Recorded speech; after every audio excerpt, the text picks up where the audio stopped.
비루파 공주. 프라세나지트 왕에게는 딸 비루파가 있었다. 비루파 공주는 결혼할 나이가 지나고 있었다. 불행하게도 공주는 아주 못생긴 얼굴을 가졌다. 어느 왕자도 무사도 공주와 결혼하려 하지 않았다.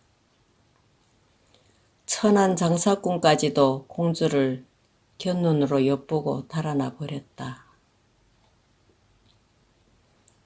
어느 날 돈이 많은 장사아치 한 사람이 수라바스트에 들렀다.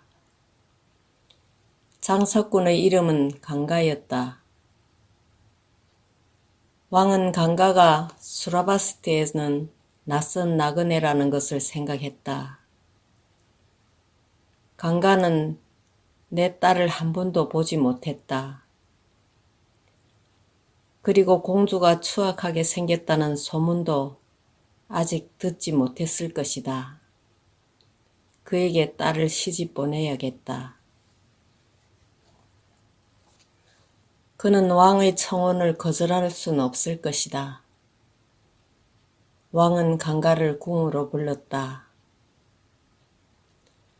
강가는 프라세나 왕의 청혼을 속으로 뛸 듯이 기뻐했다. 그는 돈을 많이 긁어모은 부자 상인이었으나 천한 가문에서 태어난 천민 출신이었다. 공주와 결혼한다는 일은 꿈에도 생각하지 못할 깜짝 놀랄 일이었다.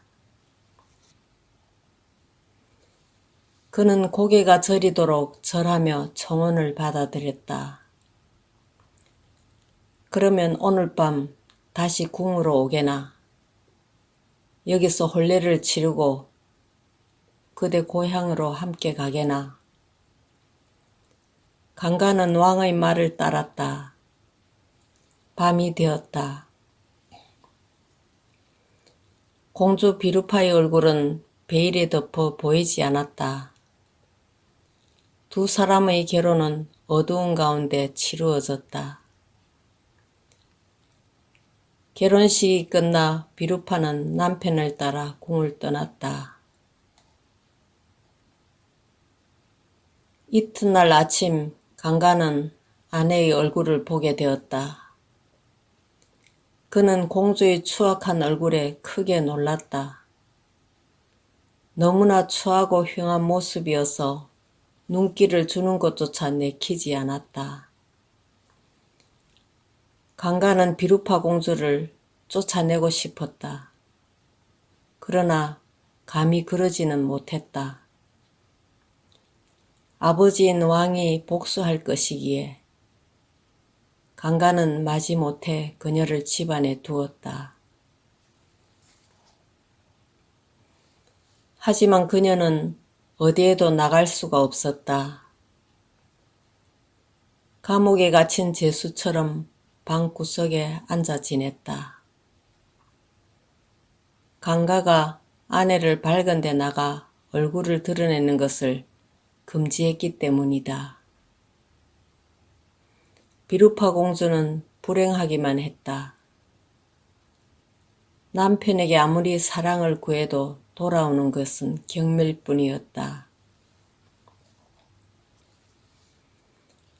남편은 아내의 얼굴을 보지 않았다.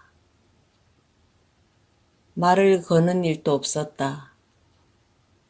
어느 하루 강가는 친지에 초대되었다. 이 친지에는 아내를 데리고 가야 했다. 아내 없이 혼자 가는 이는 금화 500냥을 벌금으로 물어야만 했다. 강가는 잔치에 가고 싶었다. 그러나 비루파를 데리고 갈 수는 없었다. 이웃 사람들은 비루파의 얼굴을 보면 재미있어 할 것이다. 완전히 웃음거리가 될 것이다. 금화 500냥을 벌금으로 내더라도 혼자 가기로 결심했다. 잔칫날 비루파는 어느 날보다도 더 슬펐다. 그녀는 남편이 어디 가는지 알고 있었기 때문이다. 어두운 방 안에 앉아 울음을 터뜨렸다. 그녀는 자기 자신에게 말했다.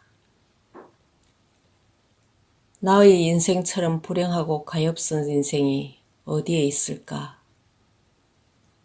즐거움이라고는 손톱만큼도 없으니 지아비는 내게 눈길조차 주지 않는다. 하지만 그를 비난할 수도 없는 몸, 나는 여인 가운데 가장 못생긴 얼굴을 타고났으니 그 누구도 즐겁게 할 수 없는 몸이니 차라리 이렇게 사느니 죽는 것이 낫다. 차라리 죽음이 달다. 그녀는 밧줄을 찾았다. 목을 메어 매달았다. 그때 제타숲의 붓다는 비루파의 슬픔을 느꼈다. 비루파의 고통스러운 신음소리를 들었다. 붓다는 바람처럼 빠르게 비루파의 집으로 날아갔다. 비루파는 아직 숨이 남아 있었다.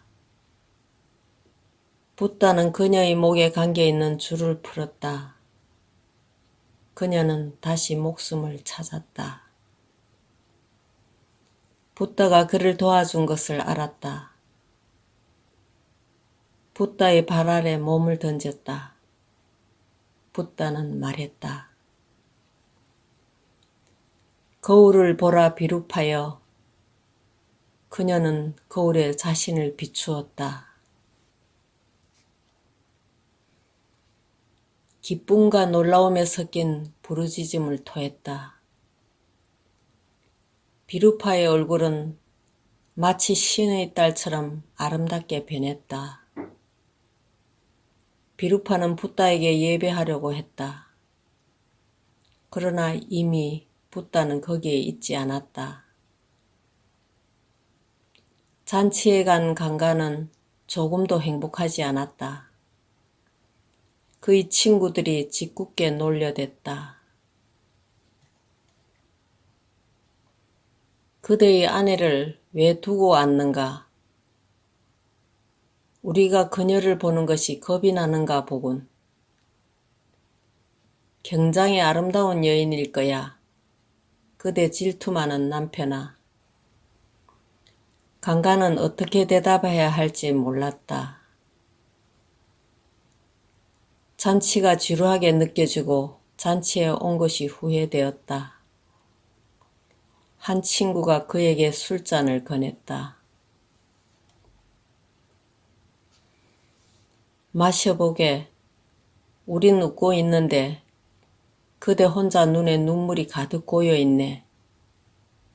이걸 마시면 우리처럼 웃게 될 거야. 강가는 잔을 받았다. 기분이 좀 나아졌다. 또 한 잔을 마셨다. 점점 활기가 살아났다. 그는 계속 술잔을 비웠다. 마침내 깊은 잠에 빠졌다. 그의 친구들은 짓궂은 생각이 났다. 강가가 잠든 사이 우리는 그의 아내를 보러 갔세. 왜 아내를 숨겨두는지 그 비밀을 캐어보세. 그들은 강가의 집으로 갔다. 비루파는 거울 앞에 앉아 변한 자기의 얼굴을 비추어 보고 있었다. 그녀의 눈은 행복하게 빛났다. 친구들은 강가의 아내의 모습에 황홀해졌다. 모두 마음속으로 생각했다. 그가 아내를 내놓지 않은 이유를 알만하군. 그의 질투심을 이해할 만하군. 강가는 아직도 잠에 치여 있었다. 친구들은 그를 깨웠다. 친구여, 그대는 복이 많은 남편이네. 대체 신들을 얼마만큼 즐겁게 했는가? 신들에게 얼마나 헌신했기에 그토록 아리따운 지엄이를 받았는가? 강가는 마침내 부르짖었다. 너무한다. 너무해. 이렇게 비웃다니. 난 그대들에게 잘못한 적이 없다. 더는 참을 수가 없다. 그는 친구들을 뿌리치고 집으로 돌아왔다. 온몸이 분노와 모멸감으로 불타는 듯 했다. 집 안으로 문을 차고 들어갔다. 저주를 뱉으며 방으로 휘저어 갔다. 그러나 돌연 저주의 소리가 입술 위에서 사라졌다. 놀라움으로 얼굴이 새파래졌다. 그의 눈앞에는 비할 데 없이 아름다운 여인이 서 있었다. 그는 차차 제정신을 찾았다. 여인은 미소를 짓고 있었다. 그는 소리쳤다. 오, 당신이 이토록 아름다워지다니. 마치 침대에서 갓 일어난 여신과 같구려. 누가 당신을 그렇게 아름답게 만들었소? 비루파는 모든 이야기를 했다. 두 사람은 그날부터 붓다를 믿기 시작했다. 붓다를 따르는 무리 가운데 가장 경건하고 가장 겸손한 사람들이 되었다.